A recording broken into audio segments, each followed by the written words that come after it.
Ang tahimik na gabi sa isang kainan sa Imos, Cavite. O, Tay, kamusta naman ang kita natin dyan? Wala pa nga masyado eh. Ay, Tay, okay lang yan. O siya, dito mo lang. Okay. Nabulabog ng isang malagim na krimen. Isang lalaki ang bigla na lamang sumugod at walang awang pinagsasaksak ang kahera ng nasabing kainan. Ang malagim na pagpatay, nakunan pa ng closed-circuit television o CCTV camera. Sino ang suspect at ano ang motibo niya sa nangyaring krimen? Tubong sikihor ang 34 years old na si Maribel Pagdinawan. Sige.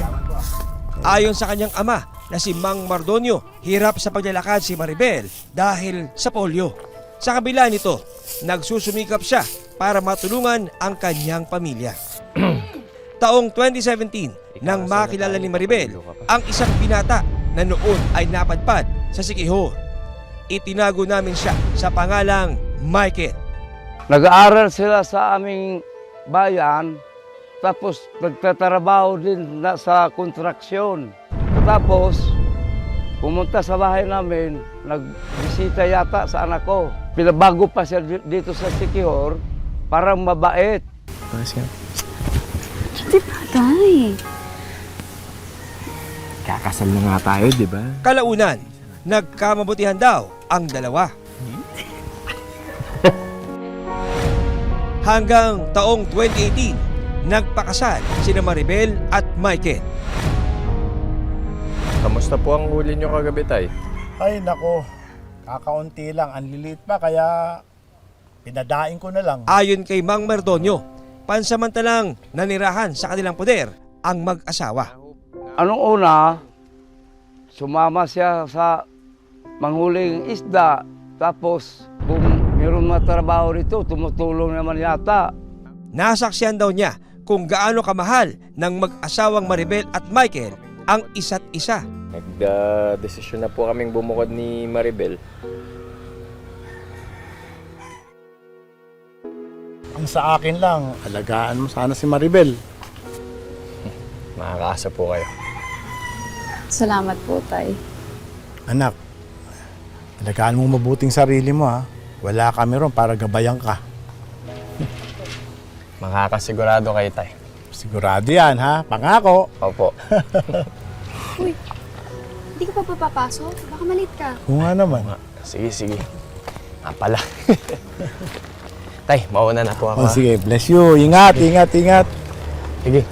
Taong 2020, lumuwas ng Cavite sina Maribel at alias Michael. Sasabi mo! Lingid sa kaalaman ni Mang Mardonio. Sino nga? Ha? Puro paghihirap pala ang daranasin ng kanyang anak sa kamay ng asawa. Ano ba kasi tong sorpresa na to? Ito na nga. Handa ka na? Oo. Taong 2020, mula sa Sikihor, lumuwas sa Cavite ang mag-asawang Maribel at alias Michael. Wow! Dito na talaga tayo titira.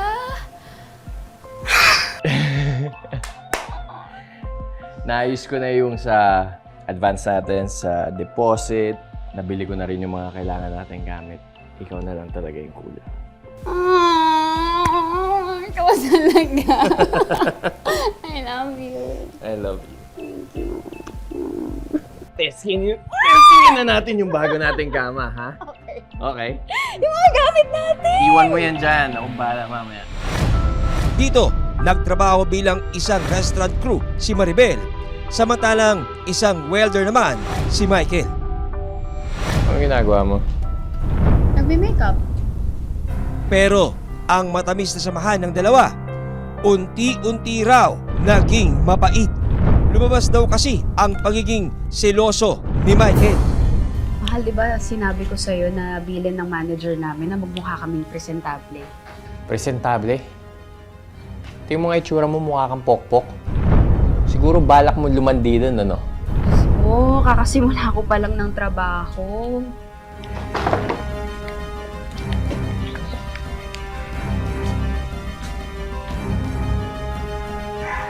Siguraduhin mo hindi ka makikipag-usap kung kani-kanino doon, ha? Umuwi ka kagad pagkatapos, ha? Sobrang seloso mo naman. Aba, syempre, asawa mo ako eh. Gusto ko ako lang tumitingin sa'yo. Pag nauna ako rito, susunduin kita. At hindi mo gugustuhin ako susundo sa'yo. Liwanag.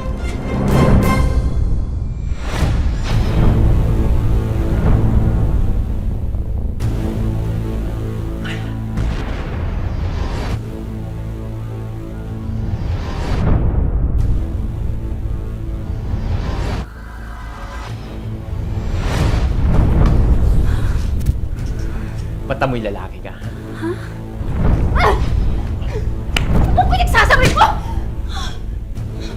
Ano? Umamin ka sa kayo nagpunta sa motel. Sino yung kasama mo? Malamig ka! Pero hindi na lang masasakit na salita ang binitawan ni Michael. Sa kayo pumunta sa motel, sino yung kasama mo? Ano pinagsasabi mo? Dahil kalaunan, tuluyan ng pinagbuhatan ng kamay ni Michael ang kanyang kabiyak. Hanggang saan kayang tiisin ni Maribel ang pananakit sa kanya ng mister.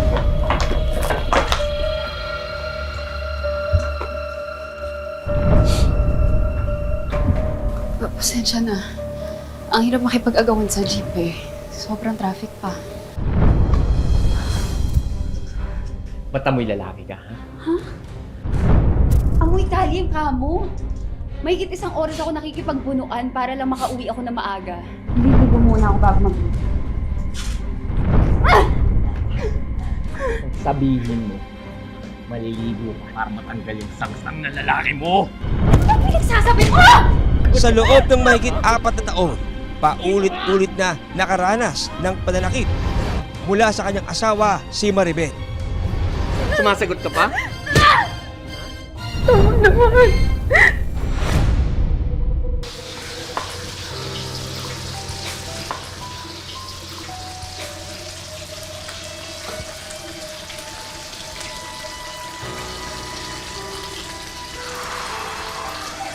Pasensya na. Nag-aalala lang naman talaga ako eh.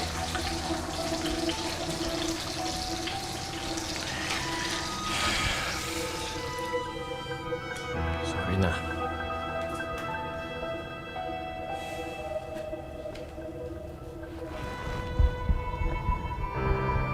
Mahal lang naman talaga kita.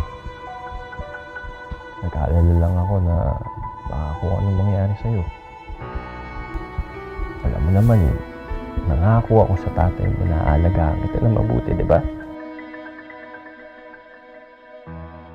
Tatakot lang din talaga ako na baka iwan mo ko.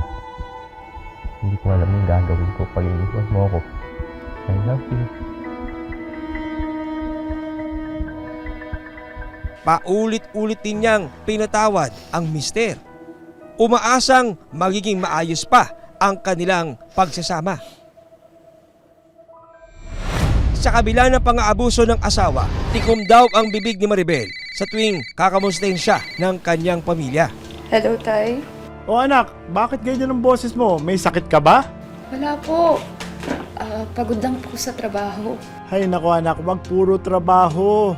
Huwag pababayaan ang sarili mo. Opo, Tay. Napatawag ko ata kayo. Walang kamalay-malay si Mang Mardonio sa mga sakit at bugbog na tiniis ng kanyang anak. Kumusta kayo dyan? Anak, nakakahiyaman kasi magbe-birthday yung kapatid mo sa Makalawa. Hihingi lang sana ako ng kaunting handa. Walang sinasabi. Marinig ko lang sa mga kapitbahay sa amin nga, pinagbintaan na siya. Sa pagdaan ng mga taon, lalong titindi ang pananakit ni Michael sa kanyang misis. Ha? Ayoko na. Ha? Ayaw mo na? Bakit?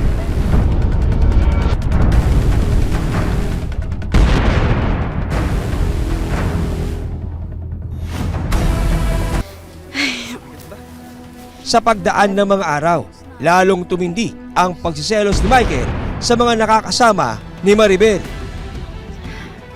Sorry hindi ako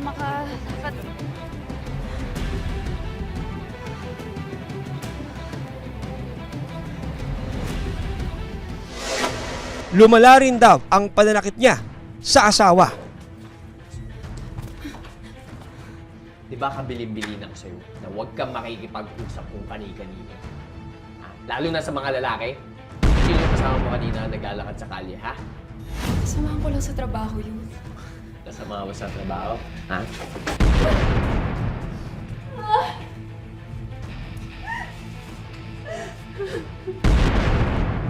Ano?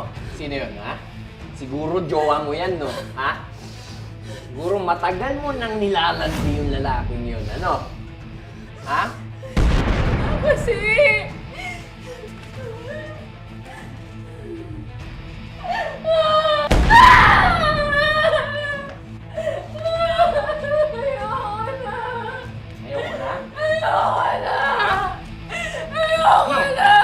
Ayaw mo na!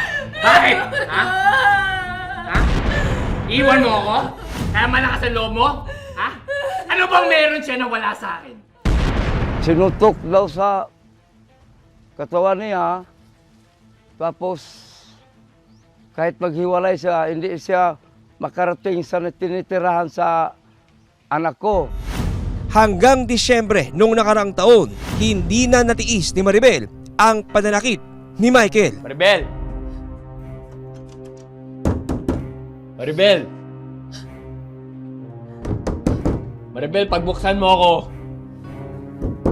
Maribel, ano ba? Maribel, buksan mo tong pinto kundi sisirahin ko to! Nagdesisyon si Maribel na tuluyan ng iwanan ang asawa. Saan ka pupunta? Ayoko na. Ayoko na. Sobra na yung pananakit mo sa akin. Maghiwalay na tayo. Please. Maribel, parang ako mo na hindi. Hindi tayo maghihiwalay. Aayusin natin to, magbabago ako. Pangako ko, magbabago ako. Mas magiging mabuting asawa na ako. Mas magiging mabuting asawa ko, ha? Naririnig mo? Trato kita na mabuti. Hindi na kita sasaktan. Magbabago na ako. Mahal na mahal kita, Maribel. Parang awa mo na.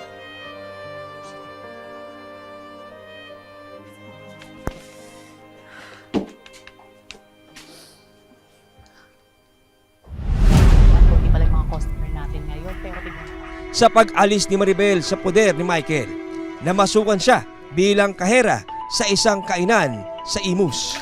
O, Day, huwag ka mahihiya, Huwag kang mahihiya dito. Palo-palo ka lang sa akin. O, ayan, mga specialty natin. Wow! Mukhang masarap na ito Dito nakilala niya sina alias Rico na supervisor ng kainan at si alias Tony, isang dishwasher. O, Tony, si Maribel. Maribel, si Tony. Okay, isa din si Tony. Kaya, perfect! O, diba?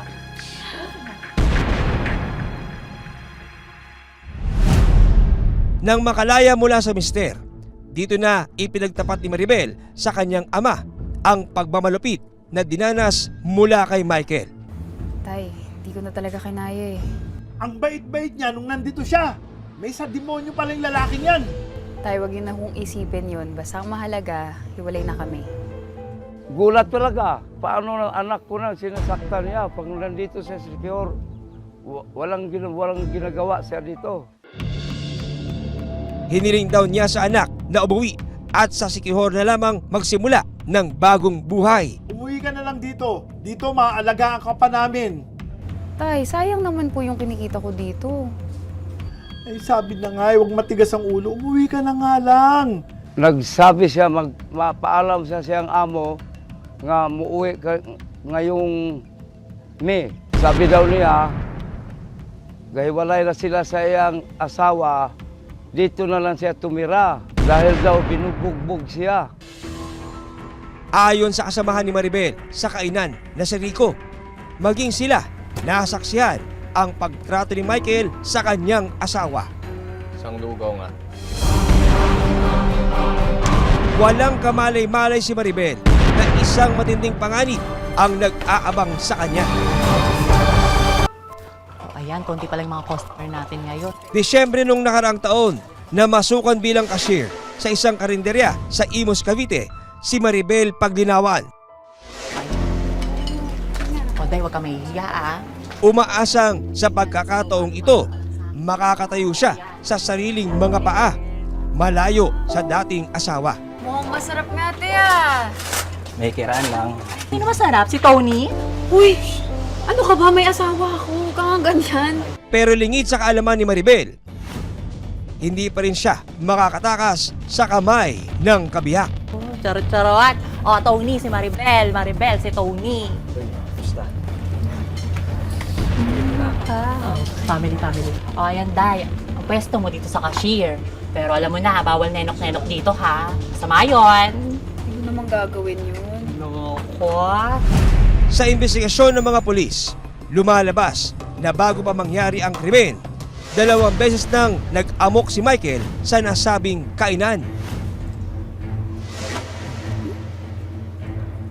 Isang order nga ng lugaw. Anong ginagawa mo dito? Bakit? Wala ba akong karapatang kumain dito? Kung naghahanap ka lang ng gulo, wala. Unang sugod na po kasi niyan dito na po yan eh. Pangalawa na po kasi yan eh. Tinutukan na rin po siya ng kutsilyo that time. Kwento pa ni Rico, pinagsesilosan daw ni Michael ang isa sa mga katrabaho nila ni Maribel, ang dishwasher na si alias Tony. Boy, hindi ka nga dito. Talaga, may sasabihin ako sa'yo. Uy! Manig ka ha? Pinuporma mo ba tong asawa ko? Iyo, parang kapatid na yung turingan namin. Sigurado ka? Pag nalaman kong pinuporma mo tong asawa ko, malilinti ka na sa akin. Ano ba? Nakakahiya ka! Isa.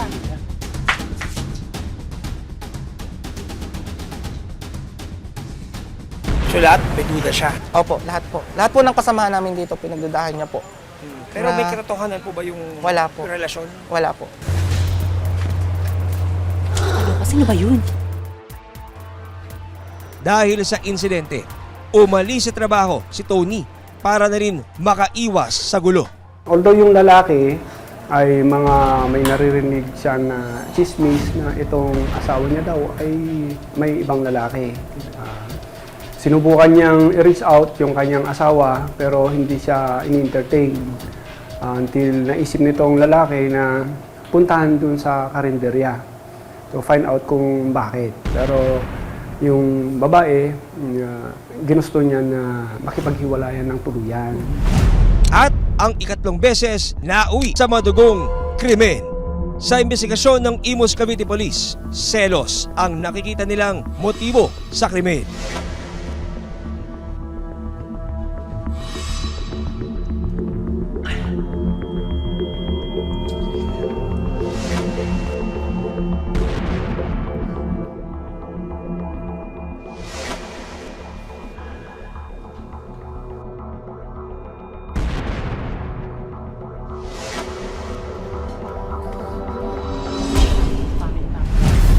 Habang nakupo at nagbabantay sa kainan si Maribel, bigla na lang dumating si Michael at inundayan ng saksak ang asawa.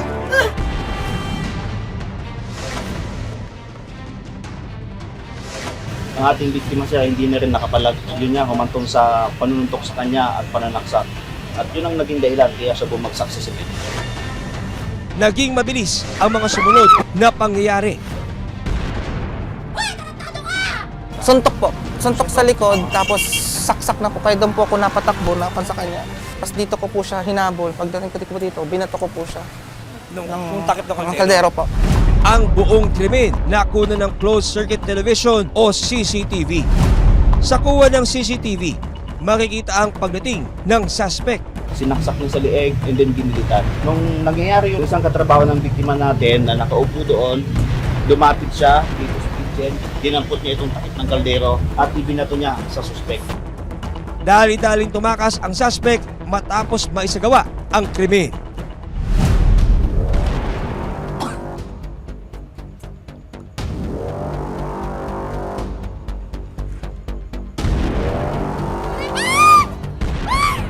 Isinugod pa sa ospital ang ginang na si Maribel. Pero idineklara siyang dead on arrival. Sinubukan po siya i-revive ng hospital, subalit hindi na po kinaya. Yung stamp wound niya po sir sa bandang liig, base sir sa record ng hospital, ito daw po ay umabot ng 5 cm. Dahil sa testimonya ng mga saksi, dagdag pa ang kuha ng CCTV. Itinuring si alias Michael na pangunahing suspect sa pagpatay kay Maribel Paglinawan. Kinabukasan, March 25, sumuko si Michael sa Imus Police Station.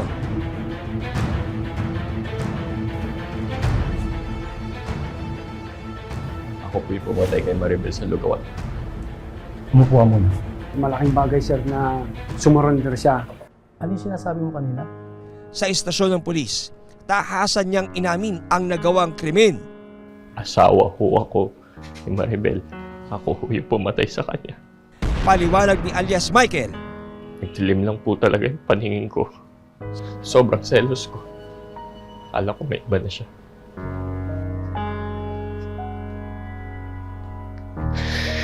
Mahal ko po yung asawa ko. Tinanong din natin kung bakit niya ginawa yun at siya pa talaga ang gumawa doon. Inamin niya na dilim ang aking paningin. Tapos, we dig deeper, ano bang naging dahilan? Selos. nahaharap si Michael sa kasong parricide.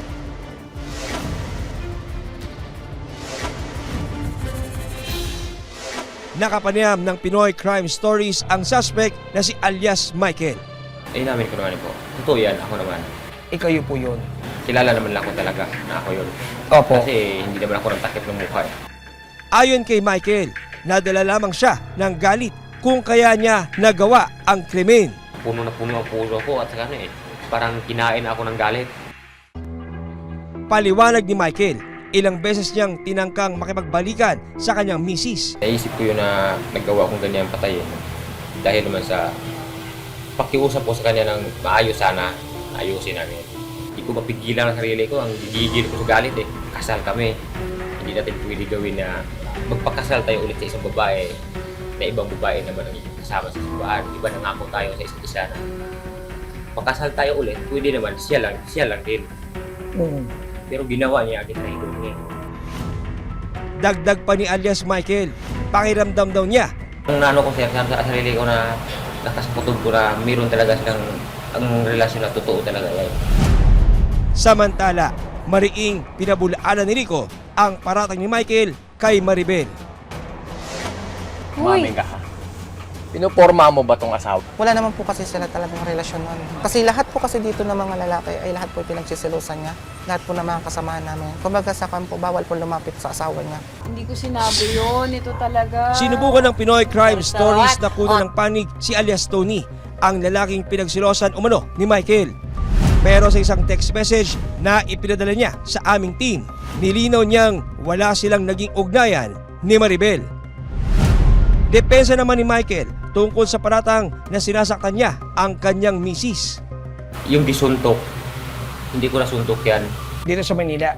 Dito sa Maynila, nasampal ko yan unan. Yung manghingi ako ng tawad, alam ko naman yan na hindi niyo matanggap yan kasi galit na galit sila po sa akin. Hindi nila matanggap yan. Pero manghingi ako ng pasensya, hindi ko po sinasadya ang pagpatay ng anak niyo. Pero para sa pamilya ni Maribel, walang kapatawaran ang ginawa ni alias Michael sa kanilang anak. Kahit kailan, hindi ako bumigay ng patawad ka sa kanya. ni sa panaginip. Hindi inasahan ni Mang Madronio na bangkay nang uuwi sa kanila ang pinakamamahal na si Maribel. Paalam na lang, anak ko, kasi hindi na kita makita. Nitong April 6, 2024, inihatid na sa huling hantungan si Maribel. Dalangin ng pamilya ang tuluyang kapayapaan ni Maribel at mabilis na pagkamit ng hustisya.